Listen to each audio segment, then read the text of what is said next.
राधे राधे बंधुओं, बहुत स्वागत है आपका न्यूज़ नेशन के डिजिटल प्लेटफॉर्म न्यूज़ नेशन स्तुति पर।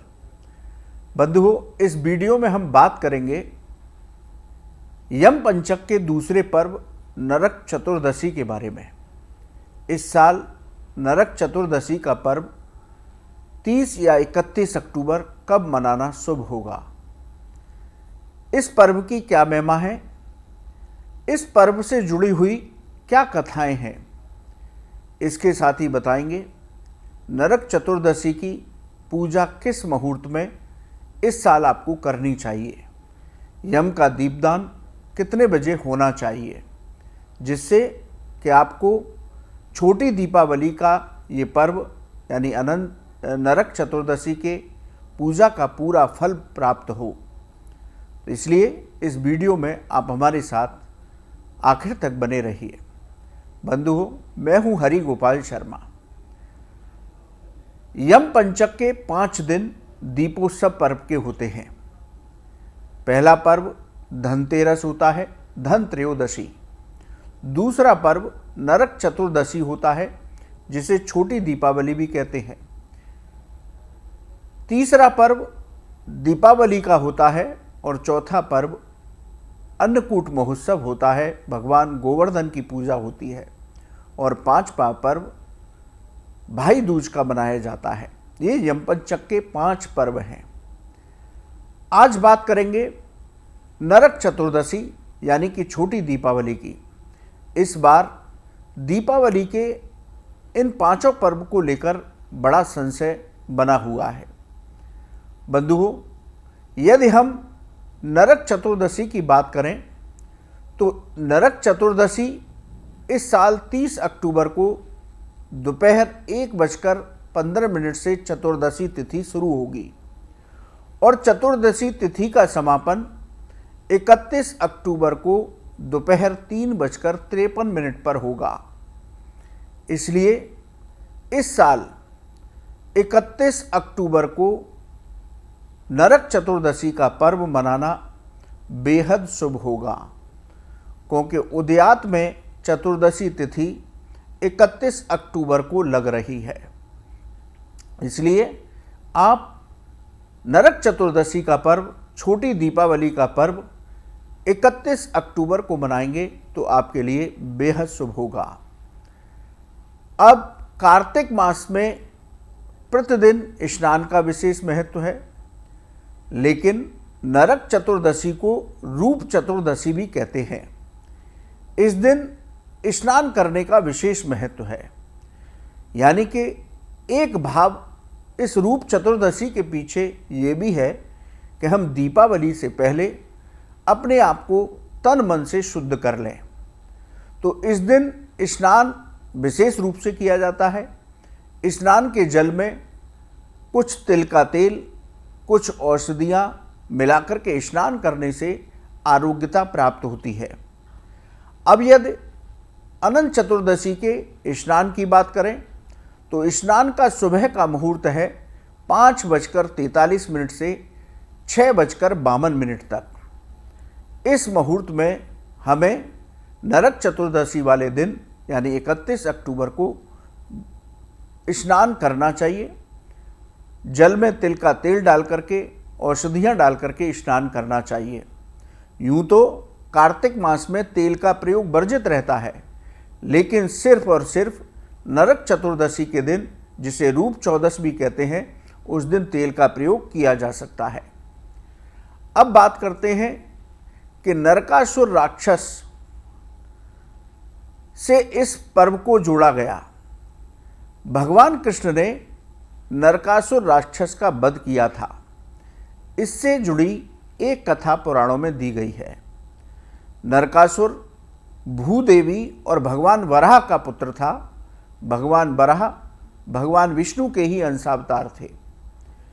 तो उनका पुत्र था नरकासुर। वो बहुत अत्याचारी था। उसके अत्याचारों से सब परेशान थे। तो सभी देवी देवताओं ने भगवान कृष्ण से प्रार्थना की कि इस नरकासुर का वध होना चाहिए। लेकिन नरकासुर ने ब्रह्मा जी से वरदान मांगा कि उनकी माँ भूदेवी को छोड़कर उसे कोई मार ना पाए। वो ये जानता था कि धरती पर कोई भी माँ, चाहे उसका पुत्र कितना भी कुपुत्र हो, उसको मारेगी नहीं। इसलिए वो ये सोचता था कि ऐसा वरदान मैं ब्रह्मा जी से पालूं तो मैं कभी मर ही नहीं पाऊंगा। लेकिन भगवान कृष्ण की पत्नी थी सत्यभामा जी।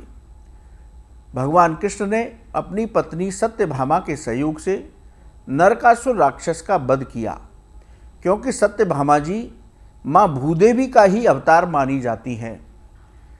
तो माँ सत्यभामा जी के सहयोग से भगवान कृष्ण ने नरकासुर राक्षस का वध किया। लेकिन नरकासुर राक्षस ने मरने से पहले सत्यभामा जी से एक वरदान मांगा कि कुछ ऐसा उपाय करें जिससे कि वो धरती पर अमर हो जाए। जिस दिन नरकासुर का वध हुआ उस दिन नरक चतुर्दशी तिथि थी, यानी कि चतुर्दशी तिथि थी कार्तिक मास के कृष्ण पक्ष की। तब सत्यभामा जी ने उसे वरदान दिया कि ये चतुर्दशी तिथि कार्तिक मास के कृष्ण पक्ष की अब नरक चतुर्दशी के नाम से जानी जाएगी। नरकासुर के वध के बाद सभी लोगों ने इसका उत्सव मनाया, दीपदान किया। भगवान कृष्ण ने उसके कारागार से 16,000 कन्याओं को मुक्त कराया। उनके पुत्र भगदत्त को उस राज्य का राजा बनाया। अब नरकासुर ने ये वरदान मांगा था, इसलिए कार्तिक मास की चतुर्दशी तिथि को नरक चतुर्दशी कहा जाने लगा, जो नरकासुर की इच्छा थी। बंधुओं, एक कथा इस तरह से जुड़ी हुई है। इसको रूप चतुर्दशी भी कहते हैं, रूप चौदस। इसलिए इस दिन हमें बड़ी स्वच्छता के साथ स्नान करना चाहिए, शरीर पर तेल लगाना चाहिए, जल में औषधि डाल करके स्नान करना चाहिए। इसके साथ ही छोटी दीपावली से एक और पर्व जुड़ा है। संकट मोचन हनुमान जी का जन्मोत्सव पर्व नरक चतुर्दशी के दिन मनाया जाता है।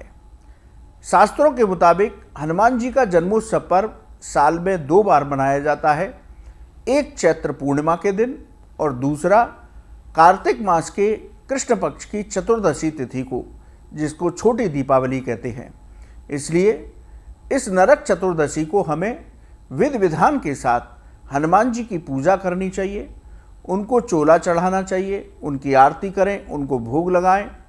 इसके साथ ही हनुमान चालीसा के पाठ करें, सुंदरकांड का पाठ करें, जिससे कि हनुमान जी की कृपा प्राप्त हो और हमारा जीवन सुख समृद्धि से आनंदमय हो। इस दिन कुछ हिस्सों में देश के में माँ काली का भी पूजन किया जाता है। इस दिन हमें माँ काली का भी पूजन करना चाहिए। इसके साथ ही यम नरक चतुर्दशी के दिन यम देव का दीपदान किया जाता है। जैसा कि मैं बता रहा हूँ कि ये दीपावली के 5 उत्सव यम पंचक के रूप में मनाए जाते हैं।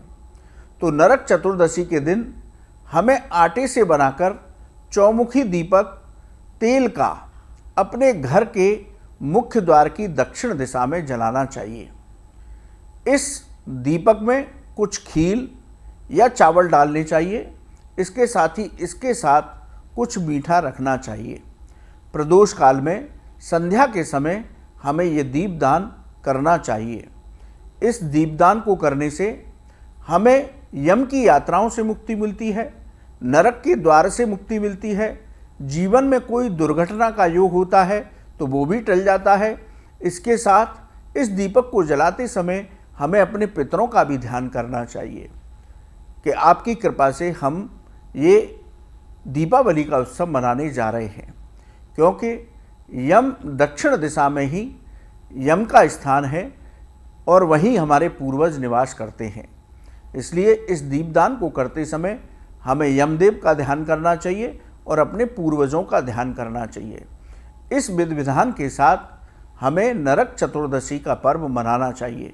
ये दीपावली का जो हमारा 5 दिवसीय उत्सव है उसका दूसरा पर्व है। तो इस साल 31 अक्टूबर को नरक चतुर्दशी छोटी दीपावली का पर्व मनाना बेहद शुभ होगा। तो आप विधि विधान के साथ छोटी दीपावली का पर्व आनंद के साथ मनाइए।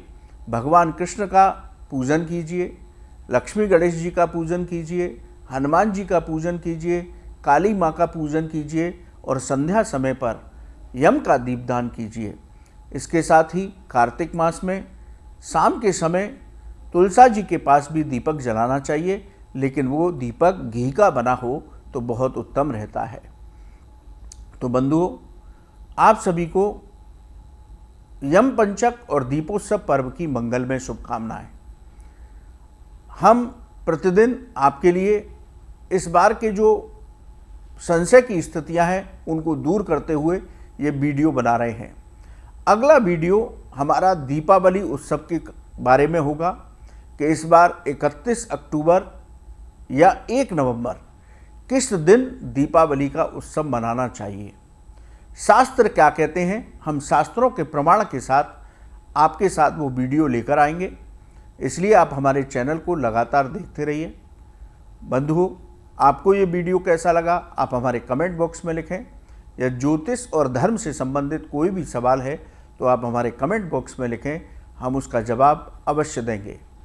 आप सभी को न्यूज़ नेशन के डिजिटल प्लेटफॉर्म पर जुड़ने के लिए बहुत बहुत शुभकामनाएं।